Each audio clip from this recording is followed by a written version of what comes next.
ನಮಸ್ತೆ. Hi friends, welcome to Preethi channel. ನಾವಿವತ್ತು ಬೇಳೆ ಸಾಂಬಾರು ಮಾಡೋದು ಹೇಗೆ ನೋಡೋಣ ಬನ್ನಿ. ಇಲ್ಲಿಗೆ ಕುಕ್ಕರ್ಗೆ ಬೇಳೆ ಹಾಕೋಣ.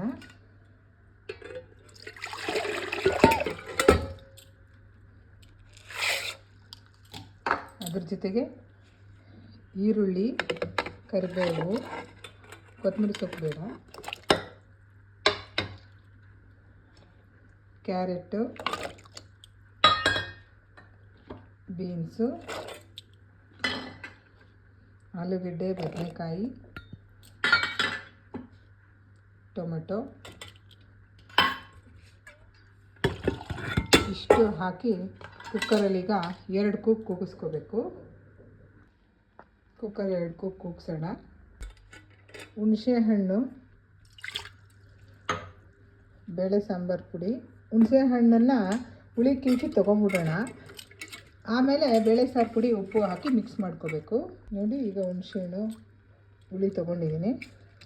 ಅದಕ್ಕೆ ಬೇಳೆ ಸಾಂಬಾರು ಪುಡಿ ನಾನು ಮನೆಯಲ್ಲೇ ಮಾಡಿಟ್ಟಿರೋದು ಹಾಕೋತಾ ಇದ್ದೀವಿ. ನೀವು ಯಾವ್ದು ಬೇಕು ಹಾಕೋಬೋದು, ಬಟ್ ಬೇಳೆ ಸಾಂಬಾರು ಪುಡಿನೇ ಹಾಕಿ, ಆಗ ಬೇಳೆ ಸಾರು ಚೆನ್ನಾಗಿರುತ್ತೆ. ರುಚಿಗೆ ತಕ್ಕಷ್ಟು ಉಪ್ಪು ಮಿಕ್ಸ್ ಮಾಡ್ಕೊಂಡಿದ್ದೀನಿ. ಒಗ್ಗರಣೆಗೆ ರೆಡಿ ಮಾಡ್ಕೊಳ್ಳೋಣ. ಎಣ್ಣೆ, ಸಾಸಿವೆ, ಆಮೇಲೆ ಒಣಮೆಣ್ಸಿನ್ಕಾಯಿ, ಕೊತ್ತಂಬರಿ, ಕರಿಬೇವು, ಕಾಯಿ ತುರಿದಿಟ್ಕೊಂಡಿದ್ದೀನಿ. ಈಗ ಬನ್ನಿ ಒಗ್ಗರಣೆ ಮಾಡೋಣ. ಈಗ ಒಗ್ಗರಣೆಗೆ ರೆಡಿ ಮಾಡ್ತಾಯಿದ್ದೀನಿ. ಪ್ಯಾನ್ಗೆ ಸ್ವಲ್ಪ ಎಣ್ಣೆ, ಒಗ್ಗರಣೆಗೆ ಎಷ್ಟು ಬೇಕು ಅಷ್ಟು ತೊಗೊಳ್ಳಿ. ಅದು ಬಿಸಿ ಆಗಲಿ. ಬಿಸಿಯಾಗಿದೆ. ಸಾಸಿವೆ, ಒಣಮೆಣ್ಸಿನ್ಕಾಯಿ, ಕರಿಬೇವು ಹಾಕೋತಾ ಇದ್ದೀನಿ. 2 ಸಾಂಬಾರು ಈರುಳ್ಳಿ ಹಾಕ್ಕೊಂಡಿದ್ದೀನಿ. ಸುಮ್ಮನೆ ಹಾಕೋದು ನಡೆಯುತ್ತೆ, ಬೇಯಕ್ಕೆ ಹಾಕಿದ್ದೀವಿ. ಇದಕ್ಕೆ ಈಗ ಬೆರೆಸಿದ್ವಲ್ಲ ಉಪ್ಪು, ಹುಣಸೆಹಣ್ಣು, ಖಾರದ ಪುಡಿ, ಅದನ್ನು ಹಾಕಿ ಬೇಯಿಸ್ತಾ ಇದ್ದೀನಿ.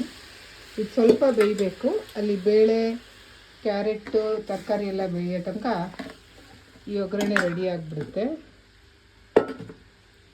ಈಗ ಕೊತ್ತಂಬರಿ ಸೊಪ್ಪು ಹಾಕ್ತಾಯಿದ್ದೀನಿ. ಇನ್ನೂ ಅದು ಕುದೀತಾ ಇಲ್ಲ, ಕುದೀಲಿ. ಕುದಿದ್ಮೇಲೆ ಕಾಯಿ ತುರಿ ಹಾಕೋಣ. ಇದು ಸ್ವಲ್ಪ ಕುದೀತಾ ಇದೆ, ಒಂದು ಸ್ವಲ್ಪ ಗಟ್ಟಿ ಆಗಬೇಕು. ಕಾಯಿ ಹಾಕ್ಬಿಡೋಣ, ಕಾಯಿ ತುರಿದಿಟ್ಕೊಂಡಿರೋದು. ಚೆನ್ನಾಗಿ ಮಿಕ್ಸ್ ಮಾಡಿ. ಇದು ಆಗಿದೆ, ಆಫ್ ಮಾಡ್ಕೊತೀನಿ. ಈಗ ಕುಕ್ಕರು ಕೂಗ್ತು. ಇನ್ನೊಂದು ಕೂಗು ಆಫ್ ಮಾಡಿ ಪ್ರೆಷರ್ ತೆಗಿಯೋಣ. ಆಮೇಲೆ 2 ಮಿಕ್ಸ್ ಮಾಡಬೇಕು, ಕುದಿಸ್ಬೇಕು, 1-2 ಮಳ್ಳು ಅಷ್ಟೇ. ಪ್ರೆಷರ್ ತೆಗೆದಿದ್ದೀನಿ. ಪ್ರೆಷರ್ ಒಗ್ಗಿ ತೆಗೆದಿದ್ದೀನಿ. ಬೆಂದಿದೆ ಚೆನ್ನಾಗಿ. ಕ್ಯಾರೆಟು, ಬೀನ್ಸು, ತರಕಾರಿ, ಬೇಳೆ ಎಲ್ಲ. ಈಗ ಇದನ್ನು ಹಾಕ್ಕೊಳ್ಳೋಣ. ಸಾಂಬಾರು ಪುಡಿ ಮಾಡಿದ್ನಲ್ಲ, ಅದು ಗಟ್ಟಿ ಇತ್ತು ಅಂತ ಸ್ವಲ್ಪ ನೀರು ಹಾಕಿದ್ದೀನಿ ಅಷ್ಟೇ.